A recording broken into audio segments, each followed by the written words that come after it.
Hi friends, it's Brittany at Ink and Papyrus and welcome back to my channel. As I talked about in one of my last videos, craft trends of 2025, destashing is not just a big trend in the craft community, it is a huge personal goal of mine to destash this year. My office feels cramped, chaotic, and honestly barely livable sometimes. So I have committed to doing one destash and craft a month for the next 12 months. Today, we are destashing plain white tags. Not to fear if you don't have tags to destash, just cut down the cardstock. I know you have plenty of that. Trim the top edges, punch a hole, and you have a tag. You are going to see a ton of different tag ideas in this video. Some sort of traditional tags, I guess you would call it, and some non-traditional tags. I am giving you a sneak peek here. Hopefully you'll see something that you like. I don't just use the plain white tags that I have. I use some cardstock and some of the tags I even used, maybe you can see there, some of those like time cards. So even if you don't have any of these plain white tags, there are still plenty of different materials. Anything that is a little bit thicker is going to work great. And like I said, just punching a hole and doing some trimming at the top, you have yourself a tag. As you know, tags come in all shapes and sizes. They can be intricate and detailed, or they can be quite simple. A lot of the tags you are going to see have different layers of different components. Some of them are mixed media. And I am going to show you a lot of different ways to jazz up the tags. Some of them are left as is. Some of them will have a lace ribbon topper. I'm going to show you a few different things that you can do up at the top to use up maybe some of the scraps you have to top your tag off, some of the different ways to tie them off at the top or secure them if you don't like to tie them. Regardless of how you decide to decorate your tags or what you like to make your tags out of, I think you're really going to enjoy this video. You know, in the past, I really haven't made a whole lot of tags. I've kind of just let these blank tags I have sit and accumulate, and I think it's because I always saw tags as kind of boring. I wasn't really sure what to do with them. I don't necessarily use them a whole lot in my journals. That's something that I'd really like to change this year. I really enjoyed this process. I sort of forgot how versatile they can be, how many different ways you can create them and make them, and all the different ways that you can personalize them and use them in your journals.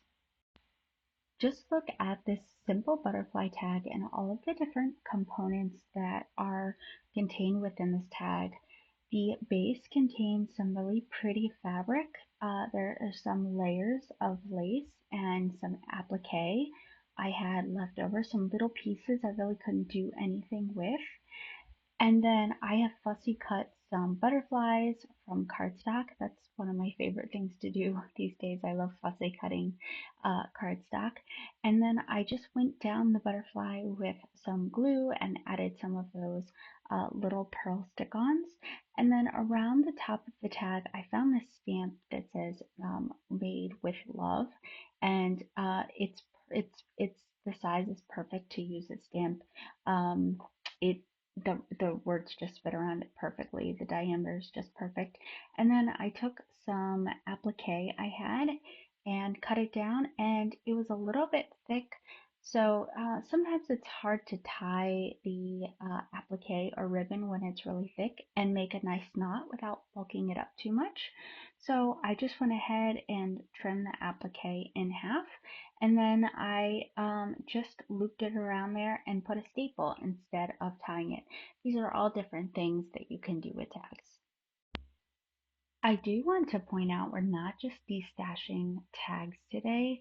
You are going to see me use up a ton of cardstock and paper scraps and little odds and ends that would probably be difficult to use in other projects because they're so small. Well, guess what? They are perfect for using in your tags.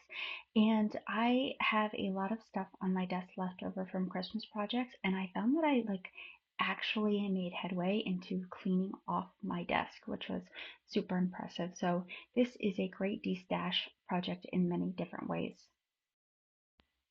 So these tags that you see in front of you are going to become pocket tags. Now I wanted them to be a little bit more glamorous because I felt that doing so would not be fitting or not honor this gorgeous paper that I got. This paper came from a paper pack called Mintay, Mintay Papers, and the name of the paper pad is called Antique Shop. I believe I ordered these off of Michael's, but they are absolutely gorgeous. There is a ton of rose themes, as you can see here, music, antique books. Those are the themes of the paperback, and I am not a huge fan of buying up more cardstock because that is another thing that I desperately need to destash. But if you are looking for a very, very glamorous and vintage looking paper pack, may I suggest these? So as you'll see in this video, some of the tags I create are extremely simple. Like I said, because of how glamorous and intricate this paper is, I really wanted to do up these tags. So I did end up setting these tags with eyelets and putting some really pretty ribbon toppers and ended up adding some extra detail to these tags. Some of the tags I like just as much that were very, very simple and just had some paper scraps layered and some stamping done to them. So don't think that all of your tags have to be completely intricate. I think that's maybe one of the reasons why I don't make tags all the time. I don't necessarily like to make pieces of ephemera that not always, but in general, I don't like to spend hours making only a couple of pieces of ephemera.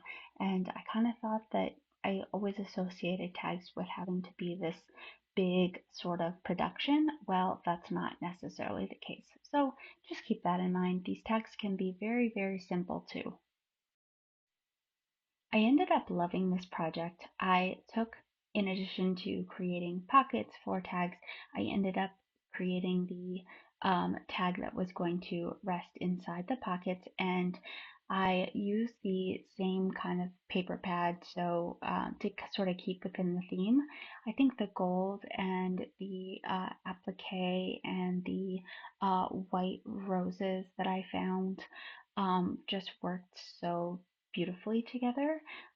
So I really love the way this looks. So you're going to see a ton of different tag ideas, and this is one of my favorites. I love the tag within the pocket and actually using the tag as a place to hold maybe not just other tags, but mementos, maybe really, really little bits and pieces of ephemera that you don't want to glue down in your journal.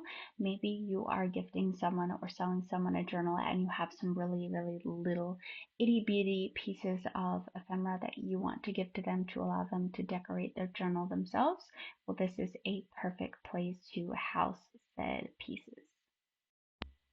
And to those of you who hate inking, I'm just going to apologize ahead of time. I ended up inking a lot of my tags. I love the way it looks, especially these. I'm trying to keep the vintage feel, so I took out my tin oxide, gathered twigs, ink pad, and went around and inked these puppies up. That tag I'm trimming the edges down on ended up being one of my favorites. This layered lace tag with this digital image of a locket that I went around to give it some dimension. I went around it with some of that metallic fabric paint and some liquid, the gold liquid pearls, and went around not just the locket itself, but kind of created a gold chain, a faux gold chain around it. This ended up being one of my absolute favorite tags. So use your imagination, use your creativity, think of ways to layer different components on without adding too much bulk to the tags. And I'm telling you, these are some of my favorite pieces of ephemera I think I've ever made. So you guys know me and my obsession with these whimsical houses. Here I am just layering cardstock on top of each other to create the base of the house.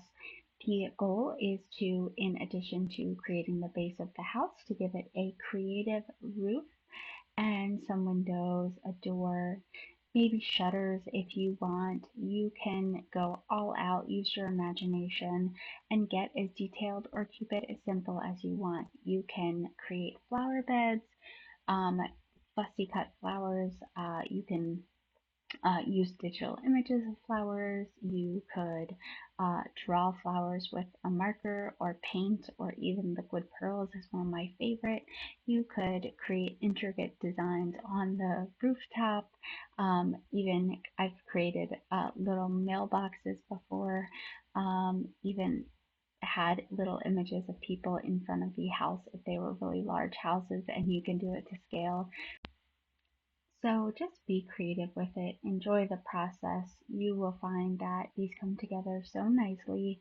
Again, they are such a great way to use up little scraps, and they are so easy to personalize, and you can really take these to the next level. I think it's the detail that really makes these so special.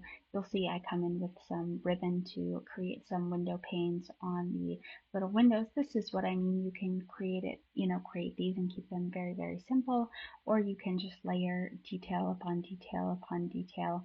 I've even taken like buttons and like made a button roof, you know what I mean? Like actually make them kind of crafty. You could splatter some paint on the roof to give it some extra zhuzh.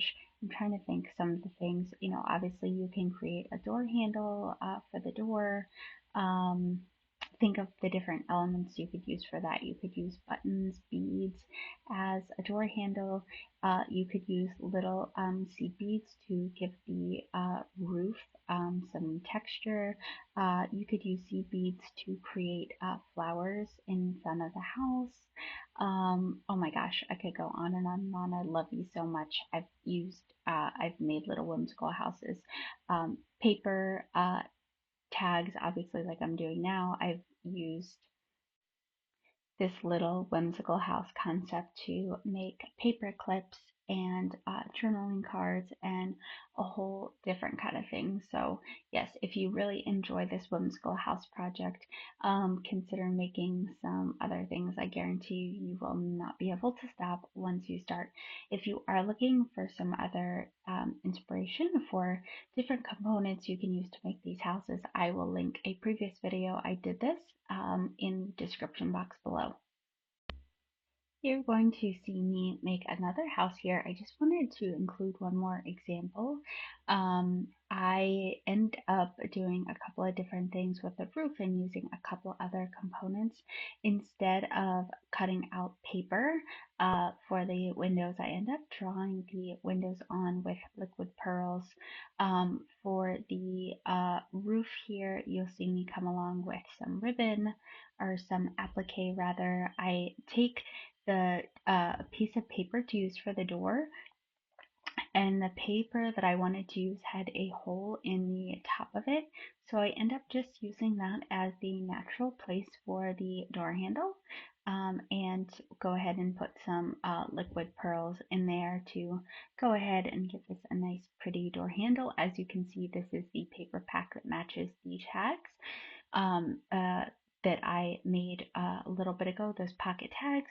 So maybe I'll just create a whole layout using all of the different pieces of ephemera we're making today with this paper pack. I end up going around the roof and with glue and adding some sequins. The hardest part of this was trying to actually get the sequins back in the little container there. I end up doing it just with some paper and some really careful just swooshing it back in that container. I missed some, but that's okay. The point of this was just to show you guys that you can really make some really pretty non-traditional tags. Obviously, in this example here, I only used the plain tags as a base and built upon it. You can use this concept to create numerous other things, obviously. They don't have to be whimsical houses, but maybe you take that tag and just use it as a building block for something else. One of the ways I wanted to challenge myself this year was when I am destashing craft materials, maybe putting a spin on them and using them in a way that is not the traditional way they were intended. Does that make sense? I think if you challenge yourself to do that, you can really find new creative ways to look at traditional craft materials and maybe come up with something you've never made before. Okay, so now I'm rambling, but my point is if you challenge yourself to take things you have laying around that you see as maybe boring or plain and put your own spin on it. Maybe you don't drag out your entire craft closet. Maybe you just take out a few simple things, which honestly I think is the best way to go, and challenge yourself to create something out of the few things you have on your desk. I bet you'll come up with some pretty interesting projects. Here I am taking some acrylic modeling paste, Liquitex modeling paste, and going ahead and just adding some dimension to the tag. I end up taking a couple of scraps I had left over after I was done with this tag and doing the same thing to them because I love how this looks and I thought this was such a great way to actually just liven up some little pieces, some little scraps I didn't know what to do with. The modeling paste I'm using here is pretty light. It's pretty thin, so it's not going to add a whole lot of bulk to the tags, which is also what I was going for since these are not gift tags. I actually will be putting these in my journals. As I encouraged you earlier, don't be afraid to make tags out of things that are not tags. You saw me earlier creating tags out of cardstock, and here I also had a huge stack of timesheets that I got from the thrift store, and I've kind of just been looking at the pile there, and I need something to do with them. I thought these would also make a great tag. The thickness is just perfect. In addition to gessoing the time card there to make it a little bit more of a neutral base to start with, I ended up gessoing some of the pre-spot tags that I had because they have that shiny texture. It's very difficult, like once you stamp on it, the ink has to dry for quite some time. They're a little bit difficult to write on as well because again, the ink tends to smudge. I'm not really sure why the manufacturers chose uh, this glossy coat that you really can't do anything with. So I ended up just going ahead and gessoing a bunch of them on at least one side. I was going to cover one side of the tag and gesso the other side so that I could write on it or do whatever I wanted with it. I end up using gesso a lot in my projects when I'm working with a base that I'm not happy with or is not happy with me and I'm not able to work with it like I want, whether the background is too busy or whether I'm working with magazine pages that just aren't cooperating, especially if I'm trying to paint over them or color over them. If the material you're working with isn't happy, it's not doing what you want, may I suggest just applying a little bit of gesso on it and trying it again. Oh, and this is random, but I wanted to talk to you a little bit about that quilting tag you may have seen earlier in the video. If you're really looking to destash some materials, one of the tags I would really recommend are these quilted fabric tags. You can use up little bits of fabric. You don't, and applique as well as you see there. You don't necessarily have to sew them, but I do think sewing around the pieces of fabric just really kind of elevates it to the next level and gives it that nice quilted look. In the past, I have shied away from sewing my tags because I don't really like the way it looks when the sewing comes through on the back. The one thing that you can do is go ahead and just cover the sewed bit on the back with cardstock, especially if you want to write and you think the sewing is going to get in the way. Just cover it with cardstock or some thin paper scraps, book pages, and then maybe gesso over the book pages, something like that. And that way you still kind of preserve yourself a neutral background. But don't let this stop you from sewing your tags because I do think the sewing component really make these makes tags look really nice and elevates them. You don't have to sew your tags. I just think it gives them character, especially if you are working on quilting tags or fabric scrap tags like I was talking about before. So the last couple of tags that I've demonstrated have just been layered paper, some fabric tags, but mostly paper tags. And I just want to show you that when you layer components like this, even if it's really simple, they can create really beautiful and interesting looking tags. There are enough components here, you may want to sew them, or you can just glue them on. I'm a big fan of layering on elements and then giving it a focal point. The focal point that I used a little bit ago was stamped watercolor paper that I made. I just watercolored on some rusty kind of looking paint and went over it with gold gilding wax and did some black stamping on top. I also have that Tim Holtz ephemera pack I just pulled out and was using stamps and botanical elements there to create focal points. But that's usually how I like to structure my tags, and then maybe adding some numbers and words along with it. This elegant lace locket tag is the tag that I was talking about earlier in the video that I told you may be one of my absolute favorites. I simply layered the tag with some gold cardstock I had and some other like cream cardstock. I went over it with lace. I actually glued the lace down to the tag, which you can easily do as long as you apply some glue over the like thick elements of the lace, if that makes sense. Glued that on, and then I had some cardstock that said forever and ever, so I fussy cut out those words and just went around the locket with some gold liquid pearls and created this like chain, faux chain with some extra liquid pearls, and I just absolutely love the way this looks. So I hope in watching this video you are thinking about maybe using different materials that you've never used to make tags.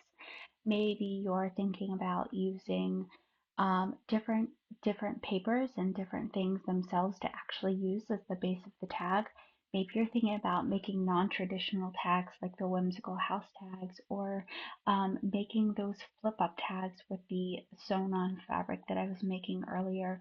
Maybe you're thinking about using materials like different cardstocks and timesheets and maybe brown paper packaging to use as the base of a tag, whereas you've only used those pretty pre-made white tags I used earlier. Maybe you're thinking of using some deckled edge scissors to give the top of the tag a different shape. Maybe you're thinking of using some ribbon or applique you've never used before to make the top of the tag, or maybe you've decided you don't want a tag topper at all. That is totally fine. Maybe you're thinking of making some quilted tags to use up those fabric scraps you've been had laying around forever completely untouched. Maybe you're thinking about using some applique and some ribbon to layer on those quilted tags. Whatever you are thinking of doing, I hope this video has given you some ideas, and I hope it has led you to see maybe some of that craft supplies you've had sitting around forever, almost like resenting it taking up space because you're not sure what to do with it. I hope you are thinking of ways to incorporate them into your tags, and I hope of all, most of all, this video has gotten you excited to use the craft supplies you have around you and has gotten you excited to make tags. Again, I kind of had given up on tags because let's face it, tags kind of seem boring sometimes. I just, like I said in the past, I didn't really feel like I had any reason to use them in my journals, and I think that's because they just didn't excite me. But like I showed you throughout the course of this video, there's so many different ways you can personalize them, make them your own, that there's no excuse not to go back to making tags one of the staple pieces of ephemera in your journals. And don't forget, you don't necessarily have to write on your tags. You can collage on the back, leave them blank, or just do what I do. Sometimes I'll leave a couple of stamps like I did here and give myself the option to write on it later if I want, or if I choose not to write on it later, there is at least something interesting on the back for me to look at. Here I am making yet another tag with just paper scraps that I have on my desk. I think the thing that makes this tag so interesting is I use watercolor paper or paper that I just splash some watercolor on and stamped on, as well as some other pieces of paper that have some cream components, some red components, and again, I just add a focal point. I have a sticker that I got in this like AliExpress sticker pack. I'm using that as the focal point as well as a stamp. And look at that, that tag came together so easy.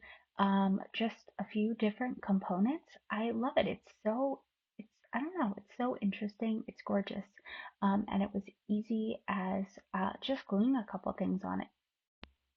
And don't forget, tags come in all shapes and sizes.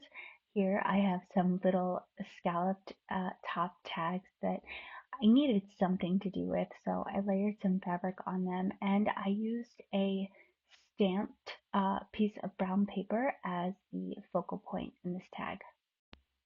Ah, there's the quilted tag I was talking about. And my favorite tag of them all, the lace locket tag. I did have a bunch of Valentine scraps lying around from last February, guys, and I did make a bunch of Valentine Day tags as well. So, regardless of the theme of journal you are working on, these tags are the perfect project to use up those scraps you have. I hope you enjoyed this, and I hope this video inspired you and gave you a bunch of different ideas to get back to making exciting tags that you enjoy and just crafting for yourself and making things your own. If you enjoyed this and found value in this video, please hit that like and subscribe button, and I can't wait to see you the next time. And until the next time, happy crafting and destashing.